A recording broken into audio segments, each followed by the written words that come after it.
Welcome to all friends. आज के इस वीडियो में देखेंगे कि किडनी किस प्रकार से बीपी होने की कंडीशन में अपने आप को मेंटेन करती है और बीपी अधिक होना यानी कि ब्लड प्रेशर अधिक की स्थिति में और ब्लड प्रेशर के लो की कंडीशन में किडनी अपने आप को किस प्रकार से मेंटेन करती है। इससे पहले हमने यूरिन फॉर्मुलेशन, फिल्ट्रेशन और इनके जो प्रेशर थे, ग्लोमेरुलस के जितने भी प्रेशर थे, उन सब का अध्ययन किया था। तो स्टार्ट करते हैं कि बीपी लो की कंडीशन में क्या होता है। देखो, बीपी लो कंडीशन कब होती है, बीपी लो कंडीशन कब होगी किडनी में।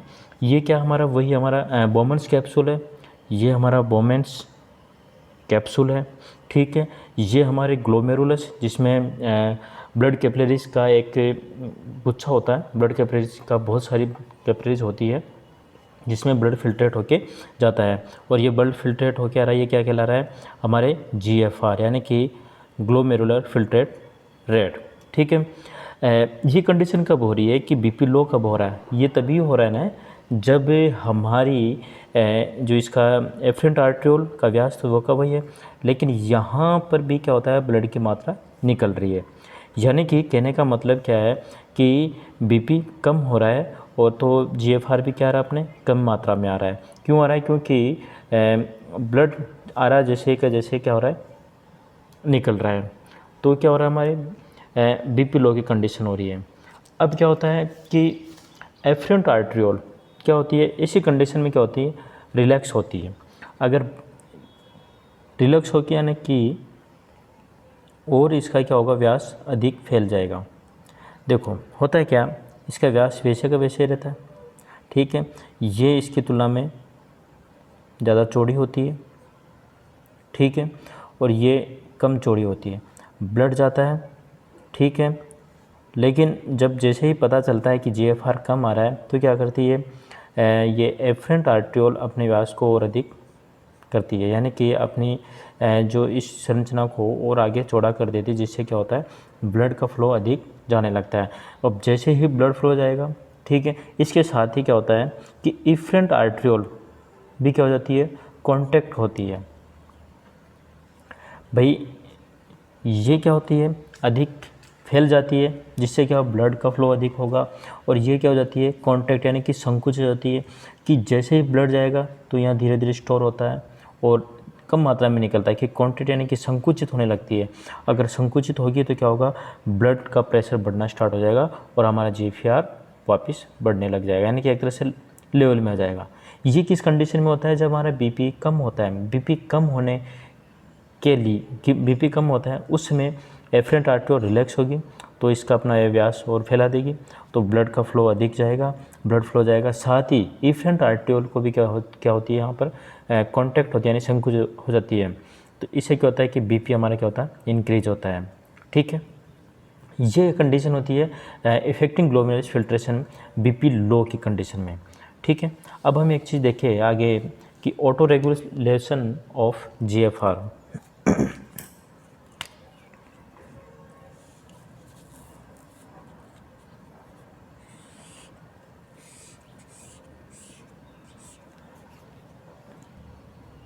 हाँ, नेक्स्ट हम देखेंगे कि GFR का ऑटो रेगुलेशन, यानी कि GFR यानी कि ग्लोमेरुलस फिल्ट्रेशन रेट अपने आप को किस प्रकार जब बीपी की मात्रा अधिक होती है, यानी कि हम केस 1 में देखें कि जब बीपी इन जनरली सर्कुलेशन इंक्रीज, यानी कि जो हमारा ब्लड सर्कुलेशन होता है उसमें अगर जनरली तौर पे अगर बीपी अधिक हो तो उसमें, ये तो कम की कंडीशन में था, ये हमारा बीपी लो होता है तब किस प्रकार से ग्लोमेरुलस में किस प्रकार से चेंजिंग आता है और हमारा बीपी मेंटेन होता है।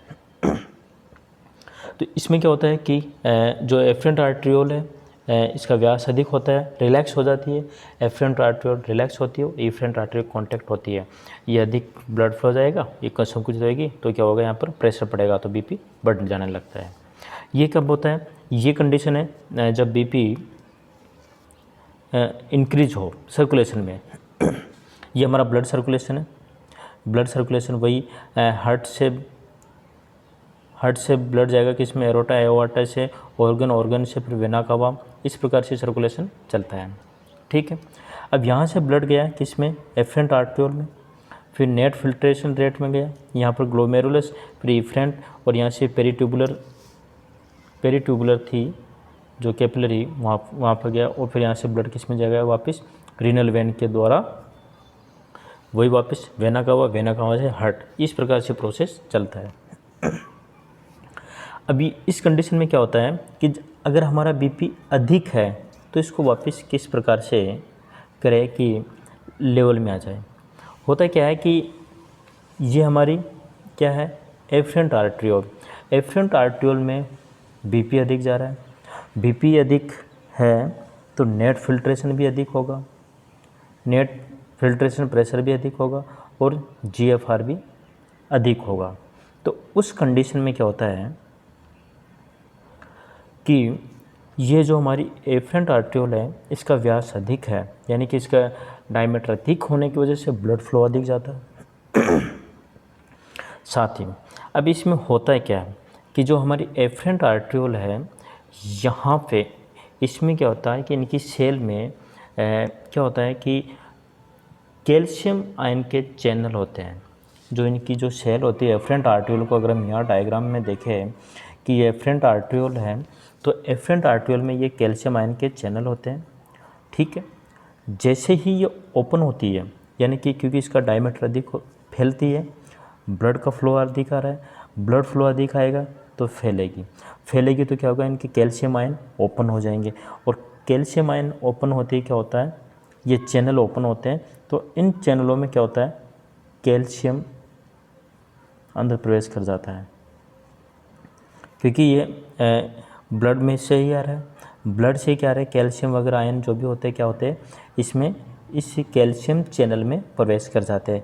और जैसे ही कैल्शियम चैनल में कैल्शियम आयन प्रवेश करते हैं तो इसे क्या करते हैं, कॉन्टैक्ट करते हैं, क्योंकि कैल्शियम सेल को क्या करते हैं, संकुचित करने का यानी कि कॉन्टैक्ट करने का कार्य करते हैं।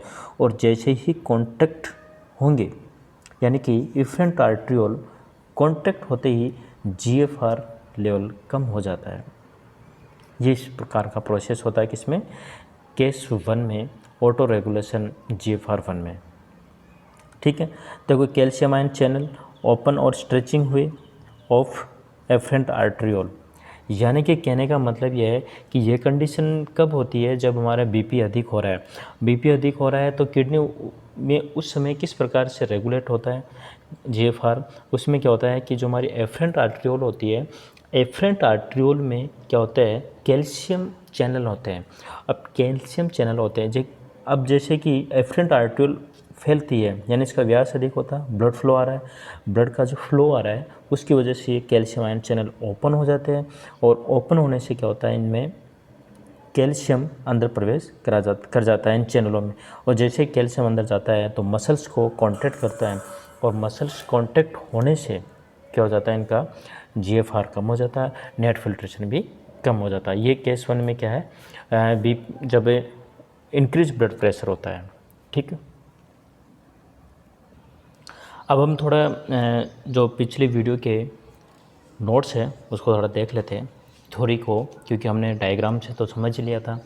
अब हम थोड़ा सा इनको नोट से समझें कि नेफ्रॉन्स की बात करें तो ये किडनी की एक स्ट्रक्चर एंड फंक्शनल यूनिट होती है जो क्या करती है, ब्लड का फिल्ट्रेशन करता है। ठीक है,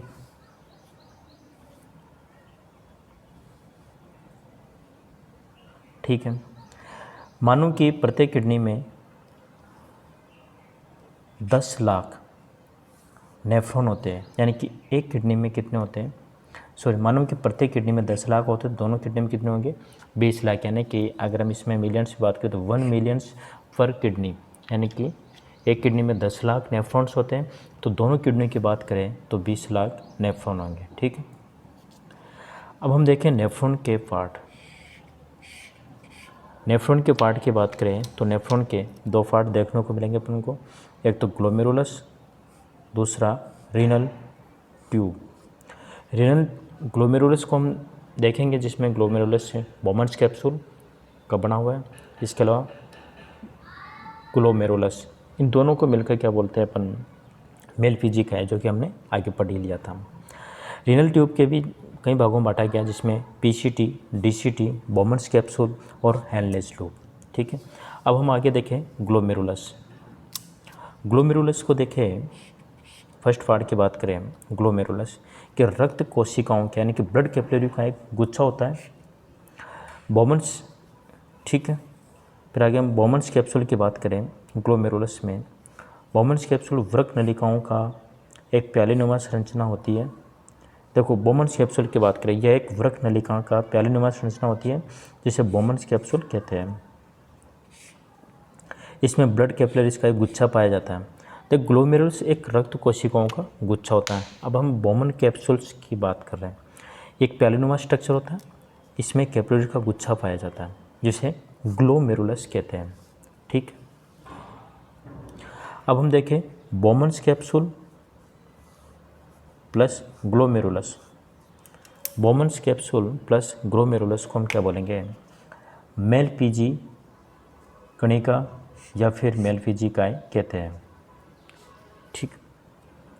अब हम ग्लोमेरुलस में देखें कि इसमें जो रुधिर लाने वाली जो आर्ट्रियोल होती है इसे एफरेंट यानी कि अभिवाही अपवाही एफरेंट आर्ट्रियोल व इसी भाग से रुधिर ले जाने वाली को हम क्या बोलते हैं, इफरेंट आर्ट्रियोल कहते हैं। इसके अलावा बोमन्स कैप्सूल की भित्ति द्विस्तरीय होती है, बाहरी भित्ति और भीतरी भित्ति। बाहरी भित्ति में जो सेल होती है वो कौन सी होती है, स्क्वामस सेल यानी कि एपिथेलियम। भीतरी जो होती है पोडोसाइट सेल होती है, जो हमने पढ़ लिया था डायग्राम में। इन चीज़ों को हम सिर्फ थ्योरी का देख रहे हैं क्योंकि ये चीज़ें हमने डायग्राम में अच्छे से समझ ली थी। पोडोसाइट सेल में जो पोडोसाइट सेल इंपॉर्टेंट सेल होती है, पोडोसाइट सेल में अंगुली नुमा प्रवर्ध होते हैं जो कि ग्लोमेरुलस की सेल्स से लिपटे रहते हैं। इनके प्रवर्ध छलनी समान संरचना बनाते हैं, ठीक है। कुंडलित, देखो ग्लोमेरुलस की बात चल रही थी। ग्लोमेरुलस में हमने देखा इसमें बोमन कैप्सूल होता है, ब्लड कैपिलरी का गुच्छा होता है इसकी, और बाहरी भित्ति में स्क्वामस सेल, भीतरी में पोडोसाइट। और अब हम देखेंगे सेकंड पार्ट रीनल ट्यूब या कुंडलित नलिकाएं। इसमें पीसीटी व डीसीटी पाई जाती है यानी कि proximal convoluted tube, distal convoluted tube. Bowman's capsule व कॉन्वोल्यूटेड ट्यूब कॉर्टेक्स में स्थित होते हैं। ये डायग्राम में हमने समझ ही लिया था कि किडनी का जो पार्ट होता है कॉर्टेक्स और मडुला, जिसमें बोमन्स कैप्सूल और कॉन्वोल्यूटेड ट्यूब कहाँ होती है, कॉर्टेक्स में। भीतरी सतह पर, इनकी भीतरी सतह पर क्या होती है, ब्रश बॉर्डर क्यूबॉइड सेल पाई जाती है। क्योंकि हमने समझा था कि जो ग्लोमेरुलस है वहाँ पोडोसाइट, इसके अलावा नीचे अगर पीसीटी की बात करें तो इसमें ब्रश बॉर्डर क्यूबॉइडेड सेल पाई जाती है।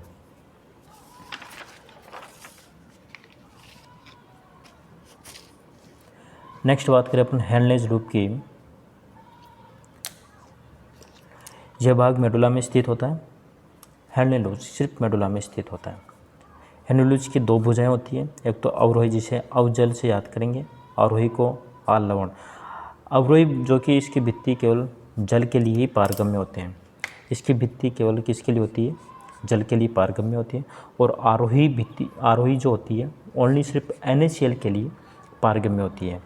यानी कि जो हेनले लूप होता है मेडुला में स्थित होता है। ये डायग्राम में हमने अच्छे से समझी हुई चीज़ें हैं, हम सिर्फ यहाँ थ्योरी को अध्ययन कर रहे हैं क्योंकि थोड़ा थ्योरी भी होना चाहिए ताकि पढ़ने में आसानी हो, वो याद नहीं रहेगा। इस वजह से कि हेनले लूप्स मेडुला में स्थित होता और पीसीटी और डीसीटी ये किस में होते हैं, कॉर्टेक्स में।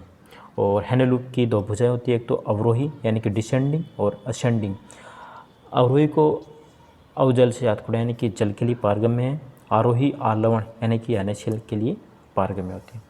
मूत्र की सांद्रता हेनले लूप की लंबाई के समानुपाती होती है, ठीक, निर्भर करती है। बहुत सारे नेफ्रॉन एक ही कलेक्टिंग डक्ट में खुलते हैं, यानी कि सारे जितने भी नेफ्रॉन होते हैं वो संग्रही नलिका यानी कि जो कलेक्टिंग ट्यूब होती है या डक्ट होती है उसमें ओपन होते हैं। अब हम नेफ्रिक ट्यूब की बात करें यानी कि संग्रही नलिका के आगे जो नेफ्रिक ट्यूब, देखो एक मज्जीय पिरामिड की सभी संग्राहक नलिकाएं संयुक्त होकर अंत बेलिनाई की नलिका का निर्माण करती है जो कि पिरामिड शीर्ष पर स्थित छिद्र द्वारा श्रोणि में खुलती है। ये क्या हमारी एक तरह संग्रह नलिका होती है, ठीक। एक लास्ट ये भी देख लेते हैं कि ग्लोमेरुलस को ब्लड सप्लाई वाला पार्ट कैसे क्या है। रीनल आर्टरी की शाखा एफरेंट आर्ट्रियोल ग्लोमेरुलस को ब्लड सप्लाई करती है। अभिवाही जिसे अपन अधमनी कहते हैं, ये कम व्यास वाली इफरेंट वाट, ये तो अधिक व्यास वाली, कम व्यास वाली इफरेंट धमनी का ग्लोमेरुलस से रक्त बाहर ले जाती है। ग्लोमेरुलस से उत्पन्न होकर इफरेंट आर्ट्रियोल द्वारा रीनल ट्यूब और कलेक्टिंग ट्यूब के चारों ओर एक प्रेनेलिका केशिका जाल का निर्माण किया जाता है, जिसके पश्चात ये रीनल वेन, जिसे रीनल वेन कहते हैं। यानी कि कहने का मतलब क्या है कि हमने अगर याद हो तो आप लोग को इस प्रकार से ये डायग्राम में समझे,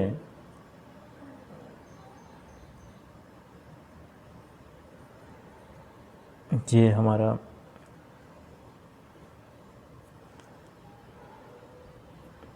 ये था हमारा नेफ्रॉन, यहाँ फिर एफरेंट आर्ट्रियोल, ये एफरेंट आर्ट्रियोल,